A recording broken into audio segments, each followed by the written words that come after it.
compris ce que c'était qu'entreprendre dans un milieu qui n'était pas forcément favorable. Ben écoutez, je pense qu'un sourire, c'est naturel chez vous. Et je vais vers les gens, je cherche le meilleur dans les gens. Et je me suis rendu compte que quand on fait preuve d'ouverture, généralement, il y a toujours de bons retours. Il faut vous réveiller à 3h du matin, ben, il faut vous réveiller à 3h du matin, faire ce qu'il y a à faire, être prêt à 8h du matin avec le sourire, pour faire ce que vous avez à faire. Et quand vous quittez le client, même s'il est 23h, il faut encore travailler pour préparer la journée suivante.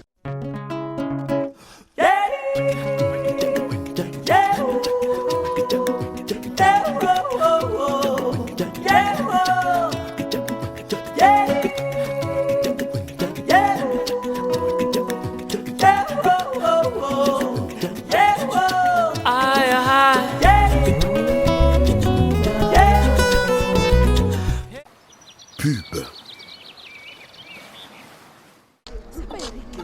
Eric, mais qu'est-ce qu'il y a? Je voulais aller au Canada pour travailler et j'ai confié toutes mes économies à ce monsieur qui a disparu avec mon argent. Il fallait aller chez Convergence Canada. Convergence qui? Convergence Canada, l'une des rares structures à être autorisée et reconnue par les autorités canadiennes. Allons, je vais te montrer leur bureau. Vous rêvez de vivre au Canada? N'attendez plus. Confiez votre projet d'immigration au Canada à un professionnel reconnu et autorisé par les autorités canadiennes. Convergence Canada vous accompagne pour l'obtention de visas étudiants ou visiteurs, de permis de travail, de l'immigration permanente, mais aussi pour l'obtention de la nationalité canadienne. Infoline. Convergence Canada, nous réalisons vos rêves d'immigration. Mesdames et messieurs, c'est toujours un plaisir pour nous de vous retrouver pour la suite et fin de notre émission consacrée à Monsieur Ismaël Cissé. Au sommaire de cette émission, ne manquez pas le portrait de la semaine. Mais avant, nous poursuivons la suite de notre entretien avec notre invité, Monsieur Ismaël Cissé. Monsieur Ismaël Cissé, bonsoir. Bonsoir. Je suis sûre que nos téléspectateurs trépignent d'impatience pour connaître la suite de votre parcours. Nous le disions dans la première partie de notre émission, vous faites vos études en Côte d'Ivoire et au Canada, vous enchaînez les postes de responsabilité dans de grandes entreprises de renommée mondiale et pourtant vous allez tout plaquer pour rentrer au pays et créer votre propre entreprise. Comment s'est fait votre retour au pays? C'est un retour qui, comme je l'avais mentionné lors de la précédente émission, qui s'est fait assez naturellement parce que il s'insère dans ma vision vraiment de carrière et dans la vision de la contribution réellement que je cherche à apporter à la société. Ce retour, il a été facilité par une chose, le fait déjà que je n'ai jamais rompu le lien avec mon continent, avec mon pays. Donc je faisais des retours réguliers en Côte d'Ivoire, ce qui m'a permis de rester imprégné de l'environnement des affaires en Côte d'Ivoire et de connaître les différents acteurs. Un autre facteur qui a favorisé ce retour, c'est vraiment le support en termes de réseau, non seulement local, mais aussi à l'international. Une chose indéniable, c'est que rentrer au pays comporte des enjeux. Rentrer au pays en tant qu'entrepreneur est encore plus ardu, mais quand vous êtes bien accompagné, que vous avez les bons réseaux, disons que ça facilite un peu l'expérience. Vous n'aviez pas d'appréhension avant de démissionner? Disons que, comme je le mentionnais précédemment, c'était dans mon plan de carrière. Et ma transition s'est faite vraiment en toute intelligence avec mes précédents employeurs qui, plus ou moins, connaissaient mes aspirations et savaient réellement ce qui me motivait. Donc, justement, je suis resté en très bonne relation avec mes précédents employeurs qui constituent vraiment une pierre angulaire de mon réseau, ce qui est primordial dans la mission que nous nous donnons réellement de créer le lien entre les investisseurs et les partenaires techniques des pays développés et les mettre à contribution pour le développement de nos économies. D'accord. Alors, quelles sont les difficultés que peuvent rencontrer des jeunes Ivoiriens comme vous, venant de la diaspora, qui cherchent à rentrer s'installer dans leur pays? Je dirais que, principalement, la plus grosse difficulté que je vois vient déjà dans la compréhension du milieu. C'est-à-dire, chaque environnement a ses règles d'affaires qui lui sont propres. Et il faut s'imprégner vraiment de la communauté d'affaires pour comprendre réellement comment fonctionne l'environnement des affaires, quelles sont les réelles opportunités, parce que c'est un milieu où apparaissent un grand nombre d'opportunités, Bien sûr. mais Il y en a lesquelles sont énormément, réalisables, lesquels sont solvables. sont solvables et Mhm. concrètes réellement, que ce soit pour un travailleur ou pour un entrepreneur. Pour arriver à faire cette appréciation-là, il faut être imprégné vraiment du milieu des affaires ou se faire entourer par des personnes Qui peuvent vous donner des conseils. qui peuvent vous guider, et un qui peu peuvent vous donner des aiguiller. conseils.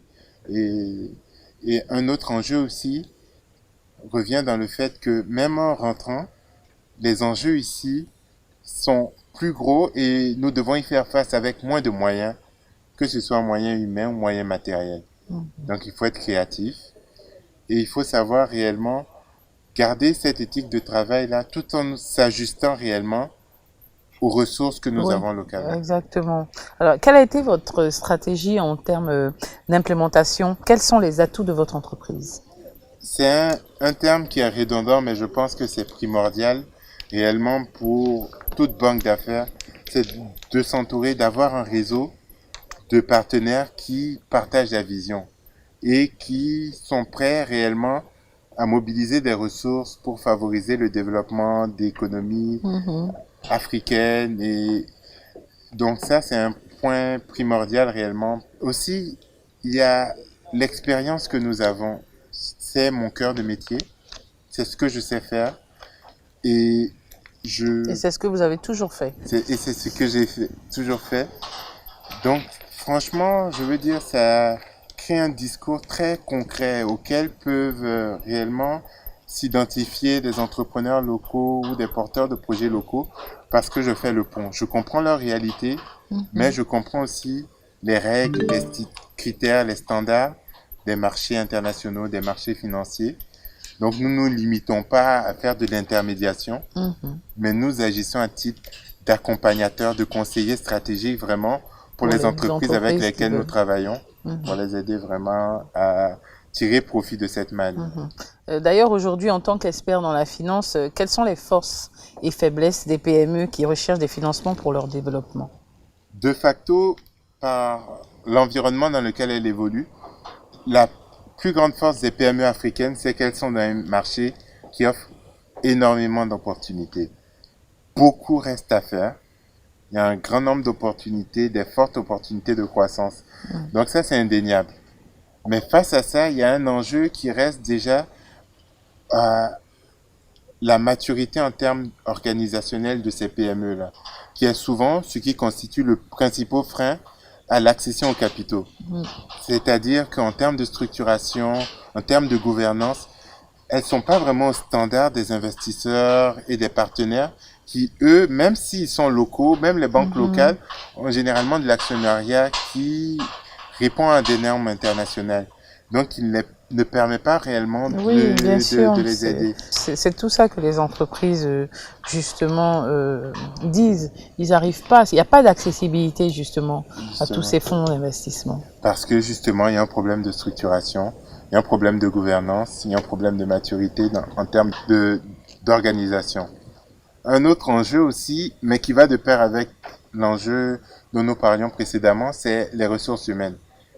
Je pense que là, il faudrait réellement repenser. Je pense qu'il y a plusieurs initiatives qui vont dans ce sens, mais notre système éducationnel, pour que nous ayons plus de ressources compétentes, parce que les ressources humaines, c'est vraiment le moteur là qui doit permettre à nos PME de réellement s'organiser pour justement faire face à ces défis-là. Et souvent, malheureusement, force est de constater que il y a un certain déficit en ressources compétentes pour faire cette transition. Alors, Monsieur Cissé Ismaël, je vous propose de revenir sur votre parcours juste après la pub et le portrait de la semaine. Pub. Eric, mais qu'est-ce qu'il y a? Je voulais aller au Canada pour travailler et j'ai confié toutes mes économies à ce monsieur qui a disparu avec mon argent. Il fallait aller chez Convergence Canada. Convergence qui? Convergence Canada, l'une des rares structures être autorisée et reconnue par les autorités canadiennes. Allons, je vais te montrer leur bureau. Vous rêvez de vivre au Canada? N'attendez plus. Confiez votre projet d'immigration au Canada à un professionnel reconnu et autorisé par les autorités canadiennes. Convergence Canada vous accompagne pour l'obtention de visas étudiants ou visiteurs, de permis de travail, de l'immigration permanente, mais aussi pour l'obtention de la nationalité canadienne. Infoline. Convergence Canada, nous réalisons vos rêves d'immigration.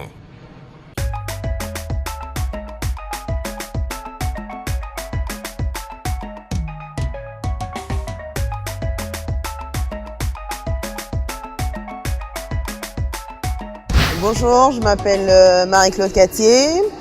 Je suis la fondatrice de Sweet Marie Cake, donc cake designer. Mon cycle secondaire, je l'ai fait à la fois à Mamie Fettet puis à Blaise Pascal. Après quoi, je suis allée en Tunisie pour faire des études d'interprétariat. Donc je suis interprète de formation. Et donc métier que j'exerce aujourd'hui donc en tant que traductrice et office manager dans la presse internationale. L'idée de créer ma pâtisserie, mais on va dire, elle est venue un peu par hasard. Et comme j'ai toujours aimé faire de la pâtisserie, j'ai toujours aimé cuisiner, c'est tout naturellement que cela s'est fait. Et voilà, c'est comme ça qu'on s'est lancé, mais vraiment par hasard dans cette aventure. Ça a demandé beaucoup de sacrifices. Beaucoup de sacrifices, pourquoi? Parce que la pâtisserie, comme je l'ai dit tantôt, c'est une passion. J'ai pas de formation en pâtisserie. J'ai appris sur le tas et c'est pour cela que je peux donner des conseils aujourd'hui à toutes mes jeunes sœurs et à toutes les personnes qui veulent se lancer dans des activités. C'est grâce à Internet que j'ai su me former, c'est grâce aux tutoriels sur YouTube que j'ai su me former. Et donc ça a été des heures et des heures de travail et par la grâce de Dieu, j'y arrive aujourd'hui. 4-5 ans après, j'arrive quand même à jongler, à allier les deux. Franchement, non, je le faisais plus par passion. Et là, je me dis, oui, effectivement, ça peut être je dirais même pas un second métier, mais ça peut devenir l'activité principale. Mais il va falloir encore du temps, il va falloir encore beaucoup travailler pour y arriver.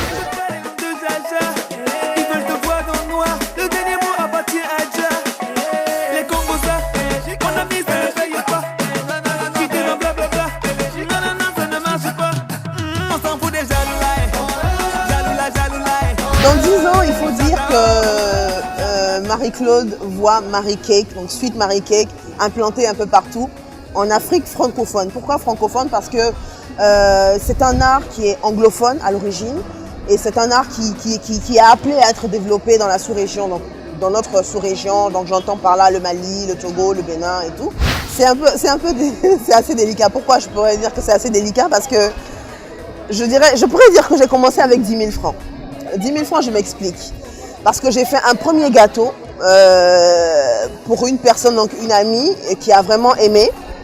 Et c'était avec 10 000 francs. Et c'est avec ces 10 000 francs-là, après, avec la publicité qui a été faite, autour. Aujourd'hui, je peux avoir un petit bénéfice de 20, 30, 40 000 francs.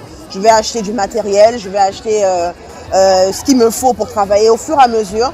Donc, ils peuvent nous permettre de lancer nos différentes activités.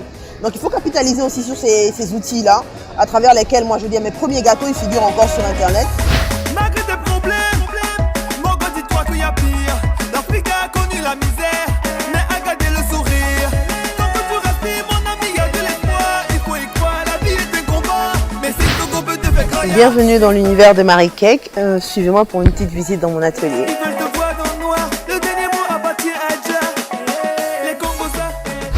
Nous allons décorer un fashion cake. C'est un gâteau que je vais faire pour l'anniversaire d'une maman. Voilà, donc vous allez nous suivre étape par étape. Donc d'abord nous allons recouvrir le gâteau. Donc là le gâteau est déjà fait, la genoise est déjà faite. Nous l'avons déjà recouvert, nous l'avons déjà glacé, donc avec la crème. Et maintenant nous allons le recouvrir. Donc d'une couche de pâte à sucre. C'est l'élément avec lequel nous travaillons, principalement, je dirais. Voilà. Donc nous l'étalons.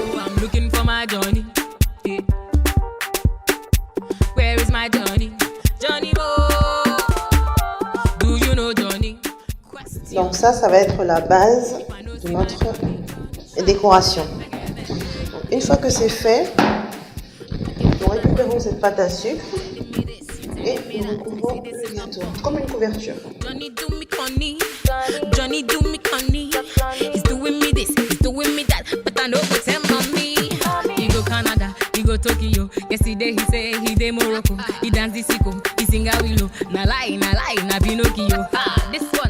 Donc maintenant que c'est fait, nous allons mettre notre gâteau au frais, le temps de préparer la décoration qui va aller dessus. Donc maintenant, nous allons commencer l'élément principal de notre déco, qui est le visage. Donc nous allons faire un visage, le visage d'une femme.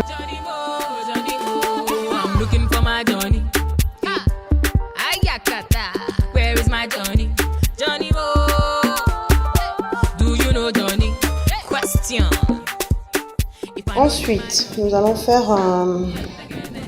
donc nous allons après avoir fait le visage, nous allons donc faire tout ce qui est éléments lèvres, nous allons faire les yeux, nous allons vraiment embellir notre profil. Et donc ce sera en fait le visage d'une femme donc de profil avec qui porte un grand foulard en fait. Voilà, donc c'est une petite création donc que nous avons décidé de tester aujourd'hui.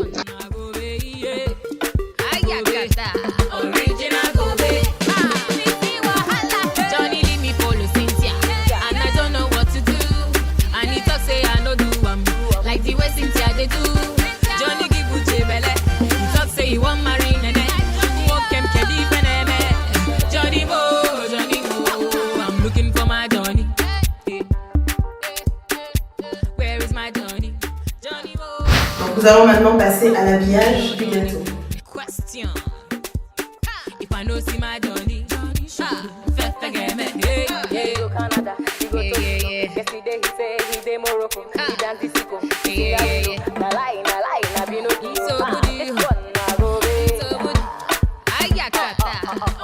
Voilà, notre gâteau est prêt.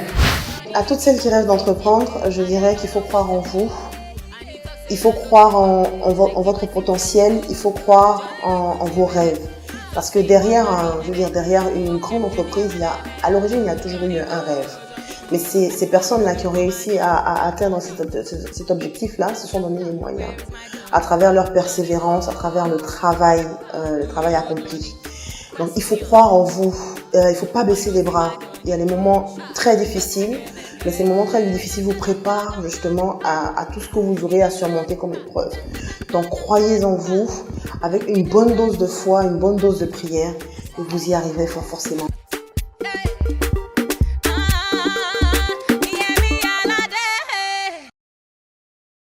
De retour avec notre invité, Monsieur Ismaël Cissé, un chef d'entreprise qui, après une carrière dans le monde de la finance au Canada, a décidé de rentrer et d'investir dans son pays, la Côte d'Ivoire. Aujourd'hui, quel bilan faites-vous, Monsieur Cissé, de votre parcours? Parlez-nous de votre entreprise. Quels sont les secteurs avec lesquels vous travaillez et qui peut bénéficier de votre expertise?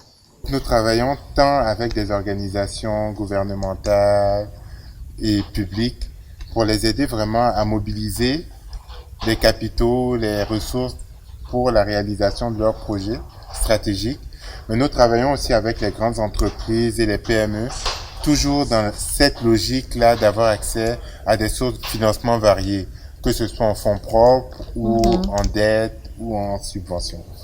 Donc, nous donnons accès à des investisseurs, à des projets bien structurés, bien montés et à des projets fortement générateurs de valeur et qui sont à même vraiment de les aider dans leur stratégie d'investissement. Nous travaillons avec des entrepreneurs, des grandes entreprises pour les aider à mieux se structurer, pour améliorer leur performance, à faire face aux différents enjeux qui viennent avec la croissance, un environnement qui devient de plus en plus concurrentiel.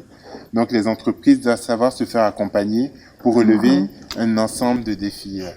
Est-ce que toutes les entreprises peuvent bénéficier d'un fonds d'investissement ou est-ce qu'il faut répondre à des critères bien précis? Effectivement, les fonds d'investissement ont des critères d'investissement qui sont bien précis, mais pourquoi il est encore primordial de se faire accompagner, c'est qu'il y a différentes sources de capitaux qui conviennent à l'entreprise à différentes étapes de maturité. Okay. Voilà pourquoi il est important de se faire accompagner pour arriver à identifier ça.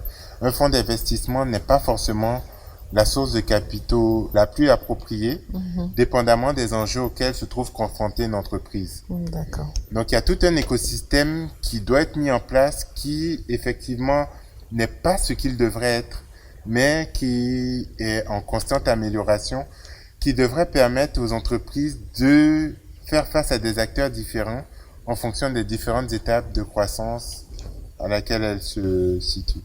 Merci pour les informations. Nous sommes presque à la fin de notre émission. Quelles sont vos perspectives à court et moyen terme? Nos perspectives à court terme, je dirais que nous travaillons sur plusieurs projets, notamment avec certaines institutions locales, pour favoriser l'accès au financement des PME. Donc c'est une problématique qui est une des priorités gouvernementales. Donc nous avons une expérience acquise à travailler auprès d'acteurs de l'industrie. Nous connaissons les entrepreneurs, nous travaillons avec eux, nous comprenons leurs problématiques.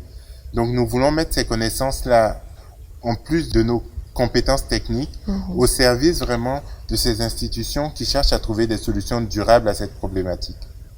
À moyen terme aussi, nous croyons à la bourse comme un autre vecteur de développement parce qu'elle donne accès à du financement patient qui peut permettre d'investir dans des entreprises à long terme, qui peut permettre de catalyser les ressources en capitaux local des investisseurs locaux et du grand public. Et pour finir, nous avons une vocation sous-régionale, voire régionale. Donc, nous nous voyons vraiment augmenter notre emprise dans toute la sous-région et dans toute la région. D'accord. Alors, quels conseils pouvez-vous donner à tous ces jeunes qui nous regardent et qui voudraient s'inspirer de la carrière que vous avez? Mes conseils seront tout simples. Je pense que le conseil qui est primordial, c'est tout d'abord d'avoir une vision claire de sa carrière, savoir ce que nous voulons réaliser, quel est notre projet personnel et de faire tous les choix qui s'imposent en fonction de ce projet personnel, à faire face aux différents obstacles. Et pour finir, le deuxième gros conseil que je donnerais, c'est de ne pas avoir peur de l'échec, de ne pas avoir peur de prendre des risques. Tant que nous sommes sur un chemin qui nous passionne et que nous n'avons pas peur du travail, je pense que le succès est garanti. Merci Monsieur Ismaël Cissé d'avoir accepté notre invitation et encore une fois félicitations pour votre parcours et merci pour tous vos conseils. Merci à vous. Mesdames et messieurs, ça a été un réel plaisir pour moi de vous entretenir. Je vous donne rendez-vous la semaine prochaine pour un nouveau numéro de Leitmotiv et d'ici là, que Dieu vous garde.